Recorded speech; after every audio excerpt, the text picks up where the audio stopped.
우리 좌우 옆 뒷분이랑 인사하겠습니다. 하나님이 기억하십니다.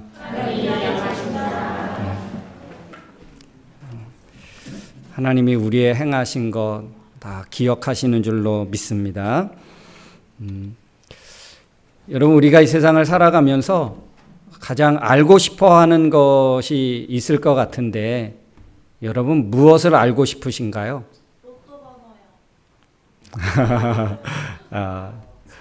로또 번호 알아서 부자 되고 싶어서, 네.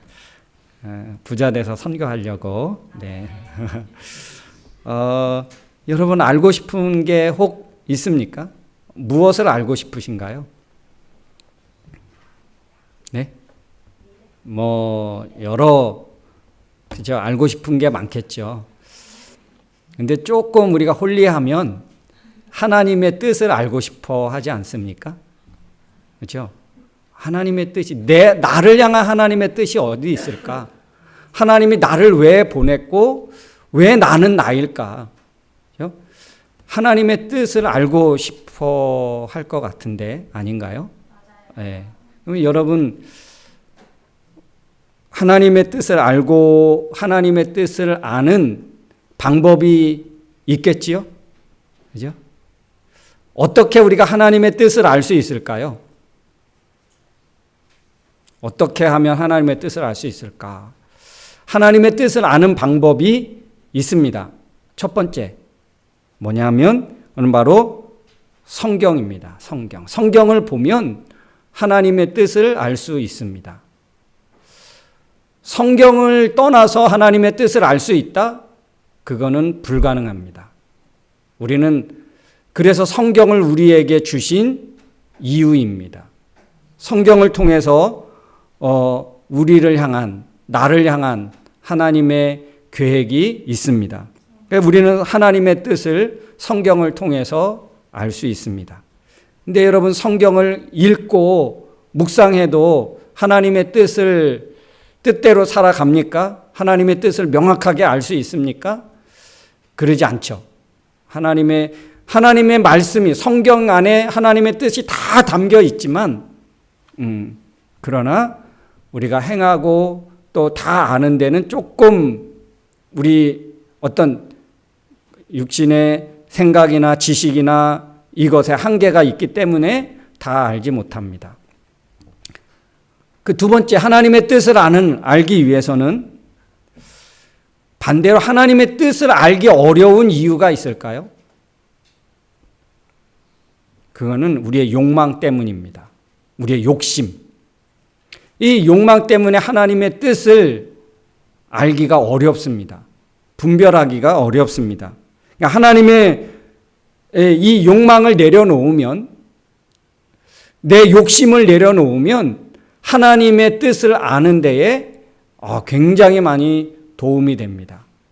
그러니까 내 욕심을 가지고 그 욕심을 세우고 채우기 위해서 살아간다면 우리는 하나님의 뜻을 분별하는 데에 많은 장애물을 갖게 됩니다. 이게 분명히 하나님의 뜻인데 내 욕심과 내 욕망과 이게 충돌이 일어나서 이게 아닐 거야. 하나님의 뜻을 분별하는 데에 굉장한 그런 어려움이 있습니다. 여러분, 하나님의 뜻을 분별하면 인생이 참 쉬워지지요. 시간 낭비하지 않고, 그리고 하나님이 기뻐하시는 것을 선택하고 그 길을 향해서 가는 데에 아주 그렇게 좀 쉬워집니다. 그리고 하나님의 뜻을 아는 데에 좀 어렵고 힘든 이유가 뭐냐? 그 세 번째가 뭐냐면 너무 가진 게 많습니다. 너무 분주합니다. 그러다 보니까 하나님 앞에 드릴 시간이나 하나님 앞에 내어드릴 그런 어떤 내 마음의 여유가 없습니다. 주변에 친구가 많은 사람은 오히려 더 그럴 수도 있고, 하는 일이 너무 많으면 그럴 수 있습니다. 좀 이 단순화하는 것, 이것도 굉장한 우리에게 믿음, 하나님의 뜻을 아는 데에 굉장한 지혜입니다. 여러분, 이제 저는 과수원 집 아들이었어요. 근데 겨울에 반드시 해야 되는 게 있습니다. 뭘까요? 그렇죠? 땅을 파서 거름을 주는 것도 굉장히 중요하죠. 겨울철에 빠지지 않고 해야 되는 겁니다. 그리고 겨울철에 빠짐없이 해야 되는 게 있는데 그건 바로 가지치기예요. 가지치기. 이 가지치기는 무엇입니까? 선택과 집중이에요. 그래서 그 가지를 단순화하면서 그 남은 가지를 정성껏 돌보고 영양분이 들어갈 수 있도록 해주는 거예요. 그럴 때 이제 꽃이 피고 열매가 맺으면 아주 굵고 또 맛있는 그런 과일을 얻게 되어집니다. 신앙생활도 마찬가지거든요. 세상 일에 대해서 너무나 많거나 복잡하거나 가지가 많으면 하나님의 뜻을 따라서 살아가는 데에 그런 것들이 굉장한 장애가 되죠. 걸림돌이 되죠. 선택과 집중하지 않으니까 이제 내가 하나님의 뜻을 알고 나가는 데 있어서 힘이 분산되고 약할 수밖에 없습니다. 그러니까 하나님의 뜻을 분별하고 그렇게 살아가기 위해서는 내 삶을 좀 단순화하면 좋겠다. 굉장히 중요한 것 같습니다. 그리고 여러분, 하나님의 뜻을 알더라도 그것을 순종할 수 있는 힘이 없다면 어떻게 될까요? 내가 다 알아요. 이게 하나님의 뜻이고 이제 하나님의 뜻을 알겠어. 그런데 행할 수 있는 힘이 없으면, 실천할 수 있는, 순종할 수 있는 힘이 없다면 안 되겠지요. 여러분, 그렇게 하면 어떻게 될까요? 그러니까 다는 알겠어. 하나님의 뜻도 알겠고 내가 욕심도 좀 내려놨고 내가 알겠는데 순종할 힘이 없다. 그러면 어떻게 될까요? 머리는 커지고 입은 말은 잘하고 입은 커지지만 아무 소용이 없지요. 그래서 순종할 힘이 있다는 것, 그 모든 하나님의 뜻을 분별해서 알았을 때 그것을 순종할 수 있는 힘을 가졌다? 이것이 하나님의 은혜입니다. 그래서 하나님의 이러한 순종할 수 있는 힘이 있기 위해서 해야 되는 거, 그게 바로 기도입니다. 기도. 항상 기도가 있어야 되죠. 만약에 기도가 없이 하나님의 뜻을 갈 수 있다? 하나님의 뜻을 알고 갈 수 있다? 그것은 엔진 없는 자동차와 같습니다. 배터리 없는 전기차. 아무리 화려하고 아무리 좋아도 배터리 없는 자동차는 단 1m도 갈 수 없습니다. 여러분, 우리가 하나님의 뜻을 가졌습니다. 분별했습니다. 그러나 하나님의 뜻을 따라 순종해 가는 데 있어서 우리의 기도가 없다. 그러면 엔진이 점화가 안 되는 거예요. 그러니까 여러분, 하나님의 뜻을 아는 것, 이것은 우리에게 굉장한 유익이고 이거는 굉장한 복입니다. 내 인생이 얼마나 하나님이 기뻐하시는 곳을 향하여 달려나갈 수 있는지. 저는 오늘 이제 바울과 실라를 통해서 하나님을 만나게 된 한 간수에 대한 이야기를 하려고 합니다. 바울은 1차, 2차, 3차 선교 여행을 했던 사람이고, 특별히 바울은 오늘 2차 선교 여정 가운데 있었던 한 사건입니다. 그러니까 바울은 사도행전 9장 15절에서 하나님이 어떻게 말하고 있냐면, 이 바울을 이방인들과 왕들과 이스라엘을 떠나 살고 있는 유대인들에게 복음을 전하기 위해서 하나님이 선택하고 부르셔서 세운 하나님의 사람이라고 주님은 말씀해 주셨습니다. 그래서 바울은 이제 예루살렘이 아닌, 이스라엘이 아닌 그 외 지역에 가서 복음을 전하고 흩어져 간 그런 유대인들에게 복음을 전하는 일을 맡았습니다.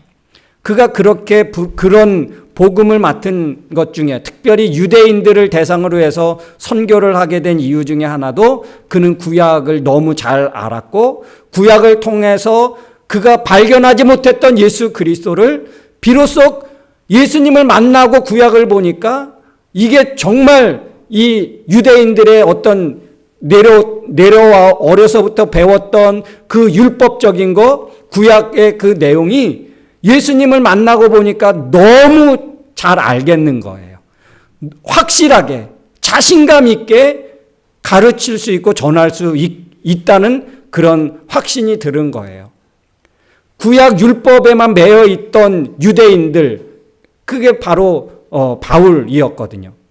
그런데 하나님 예수님을 만나고 나서 구약을 보니까 구약의 복음인 거예요.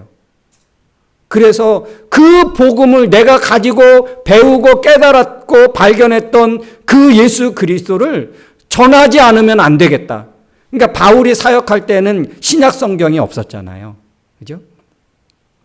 그래서 바울은 이 구약 성경을 가지고 예수 그리스도를 전하기 위해서 특별히 유대인들을 대상으로 해서 어느 새로운 지역 가면 항상 갔던 곳이 바로 유대인들이 모여 있는 회당이었습니다. 회당. 그곳에 가서 말씀을 펴놓고 가르치고 이 메시지가 이 구약의 이 내용이 곧 예수 그리스도였다라고 그는 자신 있게 가르칠 수 있었습니다. 이제 1차 선교 여행을 마쳤습니다. 이제 1차 선교는 정말 대성공적이었습니다. 많은 교회를 세웠고 많은 사람이 회심하게 되었고 그래서 그는 곧 바로 2차 선교를 시작하게 되었습니다. 2차 선교를 시작하면서 어떤 일이 생겨났냐면 첫 번째는 바나바와 바울과 마가 이렇게 처음에 1차 선교 여행을 했는데 2차로 갈 때는 분쟁이 일어난 거예요. 이유는 마가 때문에. 그 구체적인 내용은 사도행전에 보면 나옵니다. 근데 그래서 하나님이 어떻게 하냐면 이제 그 바나바와 마가 그 다음에 바울과 실라 1차 때는 선교팀이 하나였는데 2차 때는 선교팀이 2개가 됐습니다. 부흥이 됐어요. 그래서 이제 2개의 선교팀이 강력한 선교팀이 만들어져서 가게 된 거예요. 뭐 때문에? 바나바와 바울의 갈등 때문에. 참 하나님이 일하시는 방법이 좀 아이러니컬하죠. 하나가 되어서 화합해서 한 팀이 되어서 원팀이 되어서 하면 더 힘있고 더 좋을 것 같은데 하나님은 바울을 중심으로 한 선교팀 하나, 바나바를 중심으로 한 선교팀 하나, 선교팀 2개가 되어서 복음을 전하기 시작했습니다.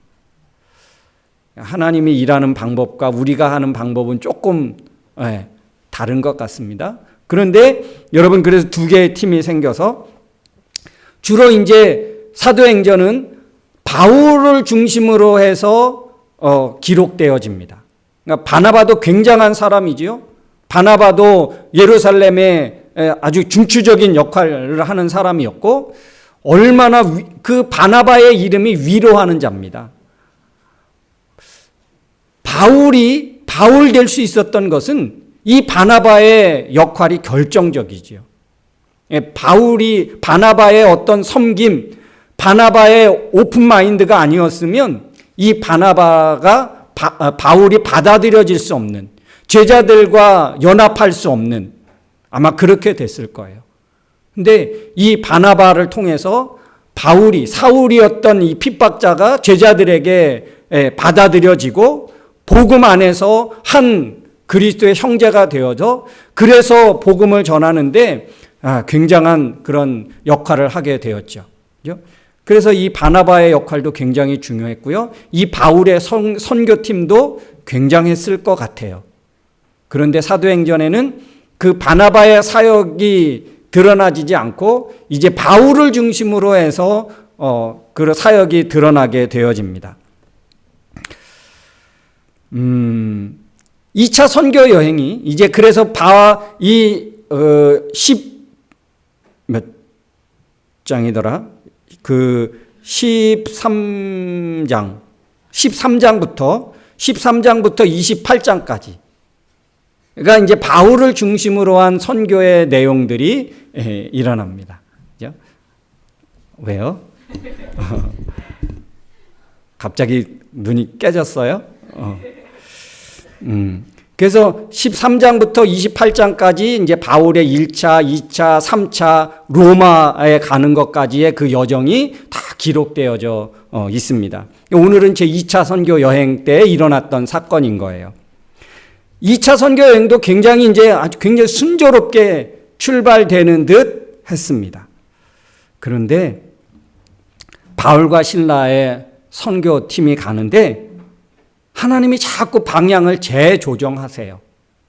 그러니까 바울의 선교 전략이 뭐냐면 자기가 복음을 전하고 교회를 세우고 일꾼을 세우면 그 다음에 거기를 한번 또 가는 거예요. 그래서 잘하고 있는지 가서 격려하고 신방하고 더 믿음 안에 복음 안에 더 굳건히 세워지게 하는 것, 이게 이제 바울의 선교 전략이었어요.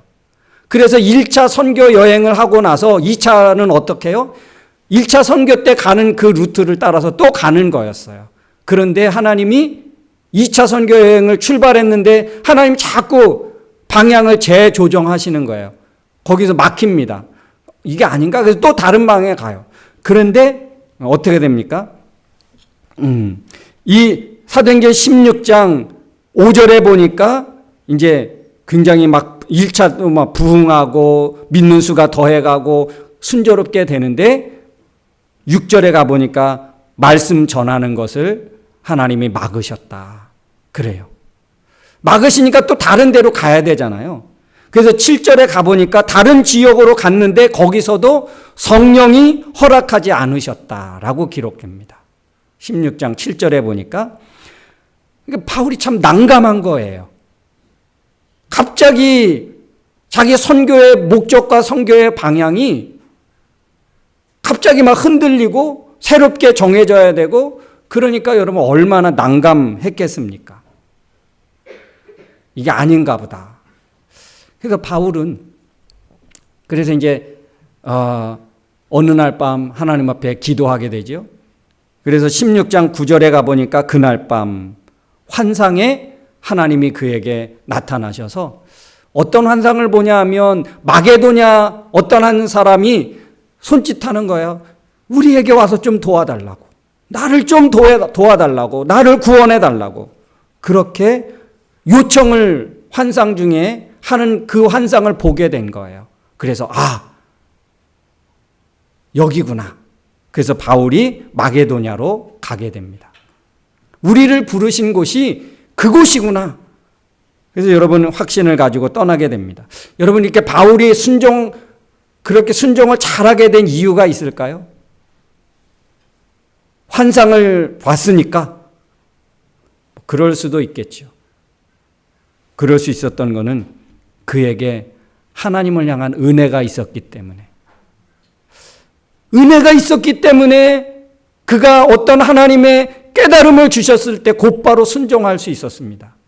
여러분 혹시 말씀을 듣고 예배를 드리고 말씀을 들으면서 순종하지 못하는 이유가 어디에 있을까요?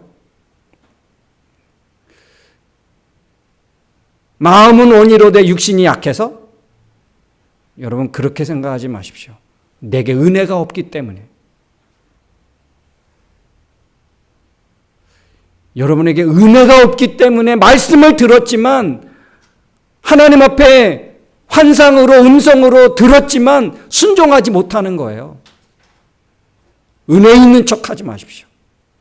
여러분에게 은혜가 없기에 그 말씀 앞에 도전하지 못하고 전진하지 못하는 것입니다. 사랑하는 성도 여러분, 은혜 있는 성도가 되어지길 주의 이름으로 축원합니다. 은혜를 사모하는 사람 되어지기를 주님의 이름으로 축복합니다. 여러분 바울이 순종을 잘할 수 있었던 것은 하나님을 향하여 열려 있었고 하나님의 은혜가 그에게 늘 충만했기 때문에. 욕망으로 충만했거나 명예의식으로 충만했거나 업적으로 충만했다면, 여러분 우리 신앙의 삶을 그렇게 살아가는 사람도 있거든요.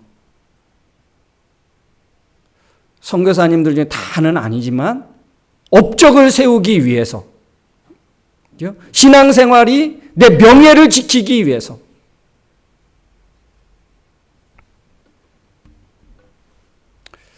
여러분 그런 것에 우리가 잡힐 수 있다는 겁니다. 우리 교회는 다 젊은 친구들이기 때문에 이런 것하고는 조금 거리가 멀 거라고 생각하지만, 여러분 신앙생활을 어떤 이유로 합니까? 내 어떤 경력 세우기 위해서, 그렇죠? 프로그램 따라가지요. 교회도 뭐 브랜드가 있다고 하는데 여러분 아십니까? 그렇죠? 그래서 뭐 큰 교회 부목사로 있던 분이 어느 담임으로 가고 뭐 이런 경우, 그래서 그 브랜드화가 되는 거예요. 어느 교회 부목으로 있다가 어디 담임으로 갔대. 그렇게 쫓아가는 거죠. 신앙생활을 그렇게 간다는 것입니다. 그게 얼마나 큰 위험이고 병들어가는 모습인지 몰라요. 은혜 쫓아가고 말씀 따라가야지 인기 따라가고 프로그램 따라가고 그런 모습들이 있다는 것입니다. 그러면 순종이 잘 되지 않는 거예요. 바울은 순종할 수 있었던 사람, 그는 그의 업적을 위해서, 그의 경력을 화려하게 하기 위해서, 사람들이 높여주고 인기를 위해서 그 어떤 사역을 하거나 순종하지 않은 거예요. 하나님의 은혜를 따라서 하나님의 복음이 필요한 곳이라면 언제든지 얼마든지. 예수님은요, 배를 타고 풍랑을 맞으면서까지 한 사람을 위해서 가신 분이세요. 단 한 사람이 필요하고 한 사람이 구원 얻는 길이라면 어떤 방해와 어떤 어려움이 있어도 예수님은 가셔서 만나셔서 구원하시고 치료하시고 회복하셨습니다. 우리 신앙이, 믿음이 그런 것이어야지. 그렇죠? 사랑하는 성도 여러분, 하나님의 은혜가 먼저입니다. 그래서 여러분 순종해서 이제 마게도냐로 갔는데 그 첫 번째 성이 빌립보였습니다. 빌립보성. 그러니까 바울은 주로 이제 소아시아, 그래서 지금으로 말하면 이제 터키, 투르키의 지역이 바울의 그런 선교지였습니다. 거기를 돌아보고 또 세우고 복음을 더 많이 전하고. 그런데 하나님이 마게도냐, 빌립보로 건너가게 해요. 이게 어디냐면 이 유럽으로 복음의 문이 열리기 시작했습니다. 그래서. 근데 이 빌립보에서 바울이 막 기도하는데, 기도하러 이제 왔다 갔다 해요. 선교하기 위해서 기도하러 왔다 갔다 하는데 누구를 만나냐면 귀신 들려서 점치는 여자를 만납니다. 근데 이 점치는 여자는 점을 봐주고 돈을 받잖아요. 그런데 이 돈을 받으면 뒤에서 이렇게 가로채는 사람들이 있는 거예요. 이 귀신 들려서 점치는 여자의 돈줄을 쥐고 있는 사람이 있었던 거예요. 근데 바울이 이 점을 쳐주는 그 여자에게 예수님의 이름으로 귀신을 내어 쫓은 거예요. 그러니까 더 이상 점을 치지를 못했고 이제 돈줄이 막히게 된 거죠. 그러니까 이 여자를 통해서 이익을 봤던 사람들이 고소를 한 거예요. 이 빌립보를 소란케 하기 위해서 온 사람들이라고. 자기네 이익을 뺏어가고 잡을 잃게 만들었다고. 그래서 고소를 해서 어떻게 합니까? 바울이 잡히게 된 거예요. 바울과 실라가 잡혀서 그날 밤에 매를 얼마나 맞는지 모릅니다. 23절에 보니까 몹시 때리고 옥에 가뒀습니다. 그래서 간수를 통해서 이제 이를 굳고 단단히 지키라고 명령을 받습니다. 매를 맞습니다. 옥에 갇혔습니다. 여러분, 그러면 어떻게 될까요? 억울한 일 생겼죠. 낙심하고 포기하고 절망하고 후회하고 의심이 생기고 불평하고 원망할 만한 일이 생긴 거예요. 여러분, 우리 신앙생활 하다가 이런 일 있습니까? 없습니까? 충분히 있죠. 충분히 있죠. 그때는 기도하지만 않았으면 아무 일도 없었을 텐데, 그죠? 내가 그 귀신 들린 여자 못 본 척 지나갔으면 이 매 맞는 일도, 옥에 갇히는 일도, 억울한 일도 생기지 않을 텐데, 여러분 충분히 후회할 수 있겠죠. 그리고 하나님이 나를 보내서 왔는데 이게 무슨 꼴입니까? 하나님 이러려고 나를 보냈습니까?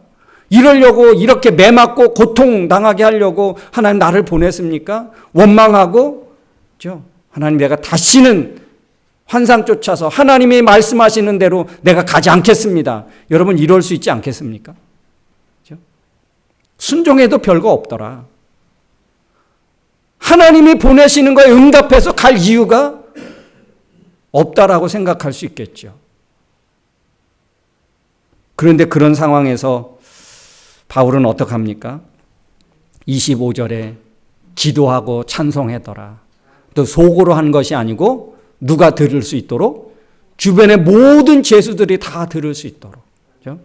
자기의 정체성을 드러내지 않는, 나는 그럼에도 불구하고 하나님 앞에 기도하고 찬송한다. 내 인생에 지금 어렵고 억울한 이 일에 대해서 나는 하나님을 의지하며 기도한다.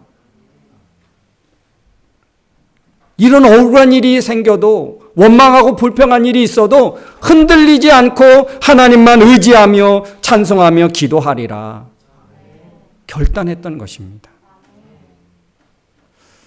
이런 바울과 실라를 통해서 하나님은 일하십니다. 하나님이 일하시는 방법을 보십시오. 빌립보 손짓해서 도와달라고 했던, 그게 간수는 아니었지만 이 바울과 실라가 고난당해서 매맞고 옥에 갇히고 억울한 일을 당함으로 인해서 누가 하나님을 만나게 되고 누가 구원함을 얻게 됩니까?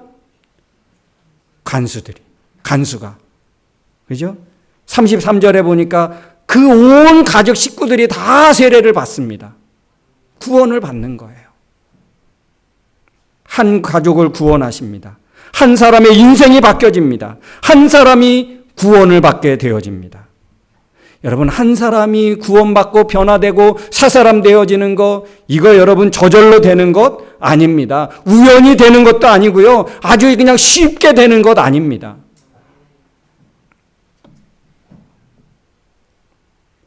기도할 수 없을 때 그 기도하는 사람을 통해서, 여러분, 어린 요셉 모진 세월을 통해서 한 민족이 살게 되고 그의 아버지의 모든 식솔들이 살아남게 되고, 이 요셉의 모진 그 고통의 세월이 아니었더라면 애굽의 수많은 사람들, 야곱과 그의 후손들 어떻게 됐을까요?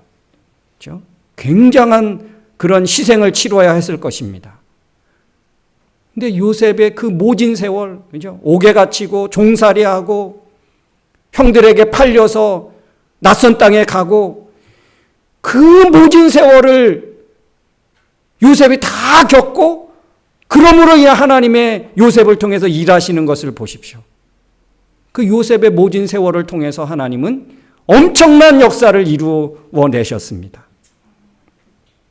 예수 그리스도의 온갖 조롱, 모욕, 고통, 이것으로 인해서 인간의 죄의 문제가 해결되게 됐고요. 한 민족이 살고 개인이 구원을 받고 우리가 구원을 받을 수 있게 된 것, 그 예수 그리스도의 십자가의 모욕과 고통과 그 조롱, 그것 때문에 우리가 구원함을 얻게 됐고 믿음을 갖게 됐고 하나님 나라까지 우리가 소망을 두고 살아갈 수 있게 된 거 아닙니까?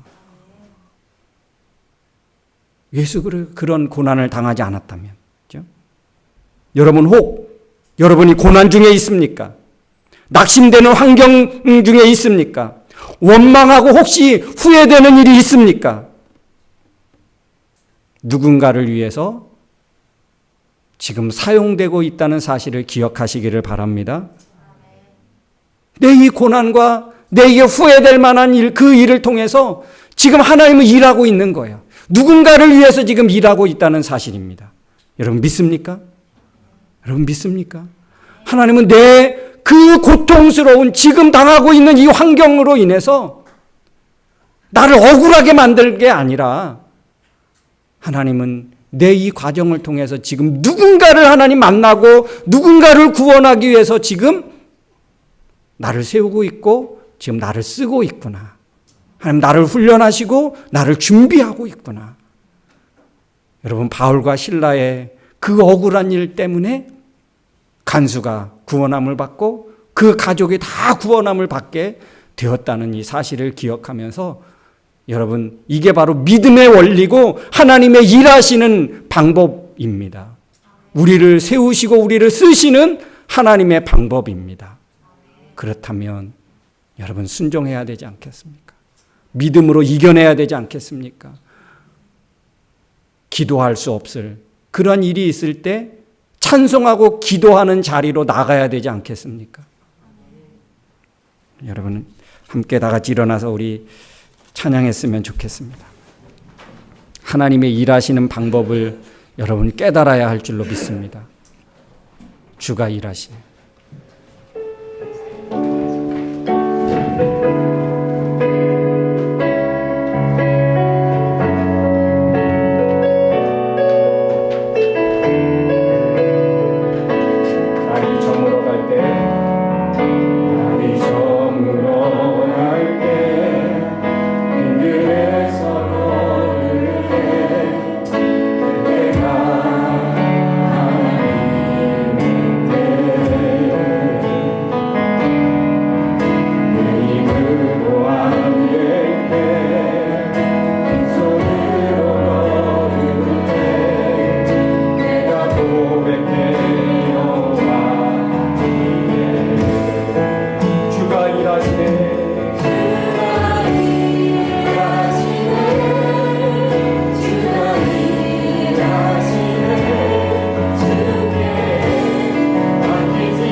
하나님의 뜻을 분별하며 나갈 수 있는 저희들이 될 수 있도록 우리 하나님 함께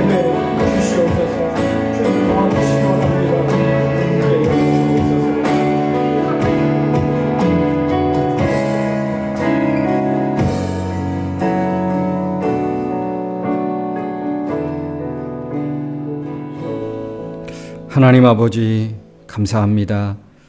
저희들을 주님의 자녀로 부르시고 세워주신 줄 믿습니다. 예수 그리스도께서 주신 그 구원의 길, 그 은혜의 길을 하나님 우리에게 허락하시고 맡겨주신 줄로 믿습니다. 우리도 갈 뿐 아니라 하나님 아직 이 구원의 은혜를 맛보지 못한 우리 가족들, 형제들, 또 친척들, 그리고 우리 주변의 동료들, 아버지 하나님 정말 함께 갈 수 있는 그렇게 준비되어져 가는 우리가 되게 하시고 우리의 고난과 어려움을 통해서 하나님 누군가를 세우고 만나기 원하셔서 하나님 훈련하고 있고 그런 고난의 여정을 지금 가고 있음을 오늘 말씀을 통하여 깨닫습니다. 하나님을 위하여 잘 준비되어 많은 사람들이 하나님을 만나게 되고 복음의 소식을 전해 듣게 되는, 그래서 우리와 함께 믿음으로 살아가게 되는 귀한 역사가 있게 하여 주옵소서.